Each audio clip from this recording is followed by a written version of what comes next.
উদ্ভিদ প্রজনন পার্ট 2। হ্যাঁ, এখন আমরা কিছু কোশ্চেন সলভ করব। পরাগরেণু তৈরি হয় কোন কোষে? অবশ্যই পুংজনন মাতৃকোষ। জনন মাতৃকোষেই সব কিছু তৈরি হবে, আর পরাগরেণু মানেই তো হ্যাপ্লয়েড। তারপর হচ্ছে দেখো এখানে একবারে ভেতরের স্তর, পরাগনালীর ভেতরের স্তর, সেটা হচ্ছে কি ট্যাপেটাম। তারপর হচ্ছে পরাগনালী কোষ থেকে কোন শুক্রাণু তৈরি হয়? হ্যাঁ, কোন কোষ থেকে শুক্রাণু? অবশ্যই হচ্ছে ওই যে জনন নিউক্লিয়াস থেকে 2টা শুক্রাণু তৈরি হয়েছে, মানে জেনারেটিভ কোষ। তারপর হচ্ছে কি একসাথে থাকা পরাগরেণু, একসাথে যখন থাকে তখন কি পোলেন টেট্রাড বা পরাগ চতুষ্টয়, আর একসাথে থাকার পরেও অনেক সময় পর আলাদা না হইলে পলিনিয়াম। জেনারেটিভ কোষ কোথায় থাকে এটা তো জানোই, পরাগনালীর অভ্যন্তরে। হ্যাঁ, এইখানে জনন নিউক্লিয়াস কোষ এটা।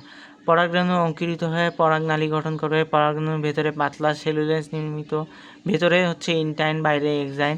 আচ্ছা, এবার হচ্ছে কি এখন পড়লাম পরাগরেণু, এবার হচ্ছে ডিম্বাণুর জন্য। ডিম্বাণুর জন্য সেম ঘটনা। এখানে হচ্ছে কি প্রাইমারি আর্কিওস্পোরিয়াল কোষ সৃষ্টি হবে, সেখান থেকে হচ্ছে কি বিভাজিত হয় বাইরের দিকে দেয়াল কোষ আর ভিতরের দিকে প্রাথমিক জনন কোষ। জনন কোষ থেকে হচ্ছে স্ত্রী মাতৃকোষ, আর মাতৃকোষ অবশ্যই হচ্ছে মায়োসিস প্রক্রিয়ায় বিভাজিত হয়। 4টা স্ত্রী রেণু সৃষ্টি হবে, 3টা নষ্ট হবে, একটা সচল থাকবে। তারপর হচ্ছে দেখো এইখানে এই যে তোমার হচ্ছে এই যে গর্ভাশয়, গর্ভাশয়ের ভিতরে হচ্ছে কি এটা হচ্ছে কি প্রাইমারি আর্কিওস্পোরিয়াল কোষটা। হ্যাঁ, যেটা হচ্ছে কি দেয়াল কোষ আর প্রাথমিক জনন কোষ হইল।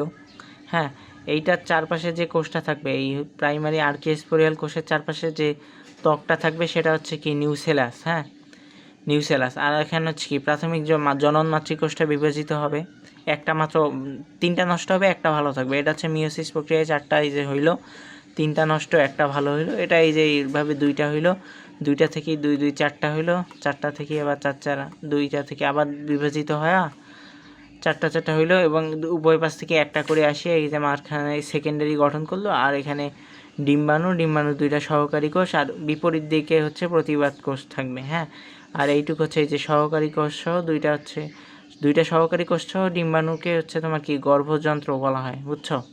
তারপরে ওই যে বিভাজন হয় এখানে আসলো, 3টা নষ্ট হইলো, 2টা ভালো থাকলো, 2টা ভালো হয়ে যে বিভাজিত হয় এইখানে আসলো। আসার পর হচ্ছে কি এই জিনিসটাই এই যে গর্ভের মধ্যে থাকে। হ্যাঁ, এটা হচ্ছে কি চারপাশের টিস্যুটা হচ্ছে নিউসেলাস বা ভ্রূণপোষক টিস্যু, আর মাঝখানে এই যে গর্ভযন্ত্র তো না, ভ্রূণথলি থাকে, ভ্রূণথলির ভিতরে এইসব পুরোটা কিন্তু ভ্রূণথলি।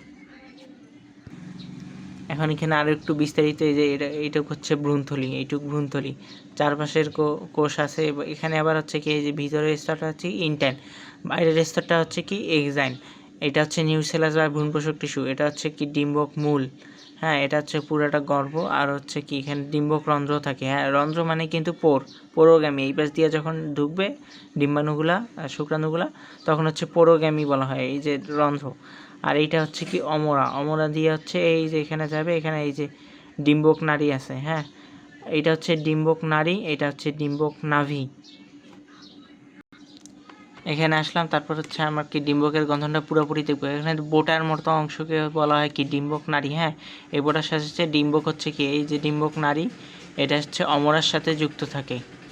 এই ডিম্বক নাড়ির সাহায্যে, ওই ডিম্বক নাড়ির সাহায্যে অমরার সাথে ডিম্বকটা যুক্ত থাকে। হ্যাঁ, আর যদি হচ্ছে কখনো কখনো এই ডিম্বক নাড়ি, ডিম্বক ত্বক কোথায় দেখো, সেটা হচ্ছে তোমার, সেটা এখানে লেখা নাই, তাই আমরা মুখস্থ করবো। ডিম্বক নাড়ি ডিম্বক ত্বকের সাথে যুক্ত থাকলে র্যাফি, ডিম্বক নাড়ি ডিম্বক ত্বকের সাথে যুক্ত থাকলে শিরার মতো গঠন করে, এটাকে বলা হয় র্যাফি। তারপর হচ্ছে কি ডিম্বক নাভি। হ্যাঁ, ডিম্বক নাভিটা কি এই যে ডিম্বক নাভি হচ্ছে ডিম্বক নাড়ি এবং ডিম্বক নাভি একসাথে যুক্ত থাকে। হ্যাঁ, অর্থাৎ কি ডিম্বক নাড়ির সাথে যে অংশটা যুক্ত থাকে সেটাই হচ্ছে ডিম্বক নাভি। নিউসেলাস তো জানোই, ত্বক দিয়ে ঘেরা প্রধান টিস্যু, এটাই হচ্ছে নিউসেলাস। ডিম্বক ত্বক কি বাইরের আবরণী। হ্যাঁ, নিউসেলাসের বাইরে এই যে নিউসেলাসের বাইরে যে আবরণী, এই বাইরের যে ছোট আবরণী, হ্যাঁ, এই ছোট আবরণীটাই হচ্ছে ডিম্বক ত্বক। ডিম্বক রন্ধ্র তো আমরা জানি এটা।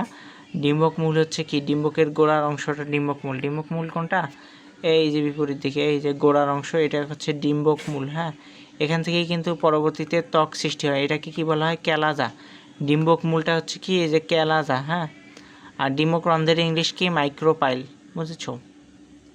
আর এই যে ডিম্বক নাড়িটার ইংলিশ কি ফিউনিকুলাস। আর থলির মতো অংশটা, এটা তো জানা কথায় ভ্রূণথলি। এখন এই যে ডিম্বক এই যে প্রবেশটা যে করে এটা হচ্ছে কি ডিম্বক রন্ধ্র দিয়ে যখন প্রবেশ করে আমরা কী করলাম পোরো মানে ছিদ্র, তাই হচ্ছে পোরোগামী। পোরোগামী কি আমজাম, এটা হচ্ছে কি পোরোগামী।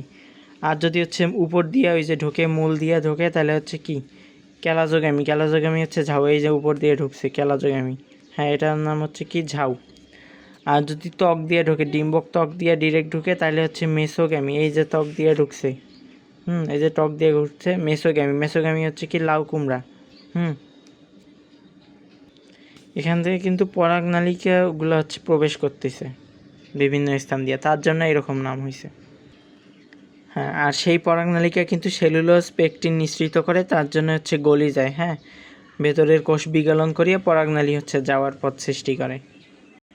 আর এই পরাগনালিকাটা কী করে, ক্যালসিয়াম আয়নের অনুসরণ করে। হ্যাঁ, যেখানে ক্যালসিয়াম বেশি সেদিক দিয়েই প্রবেশ করবে। তবে অধিকাংশ উদ্ভিদ কি পোরোগামী, ওই ডিম্বক ছিদ্র মাইক্রোপাইল দিয়েই প্রবেশ করে। এখন কিছু কোশ্চেন পড়ব। ডিম্বকের যে অংশ ডিম্বক নারীর সাথে যুক্ত থাকে, এই যে অংশটা, এটা হচ্ছে কি ডিম্বক নাভি।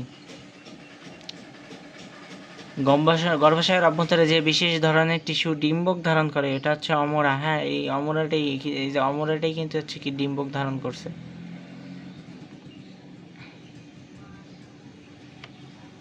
যদি সেম না হয় তাহলে পরাগায়ন হবে, মানে অঙ্কুরিত হবে না। অঙ্কুরিত হলে কি হবে, পরাগনালিকা তৈরি করবে। এই দুটো কথা থেকে বুঝেছো, স্বপ্রজাতি হইতে হবে, না হয় তাহলে হবে না, আর পরাগনালিকা তৈরি করবে, অঙ্কুরিত হবে। স্বপ্রজাতি হইতে হবে, তাইলে না হলে পরাগনালী কিন্তু অঙ্কুরিত হবে না, পরাগনালিকাও হবে না। 2 নম্বর পয়েন্ট কি পাবো না, আমি গোসল করার সময় যাবো, জ্ঞান করেন না তো, আমি খেলতে যাবো না আজকে, আবার আন্ডারওয়্যার পরিব।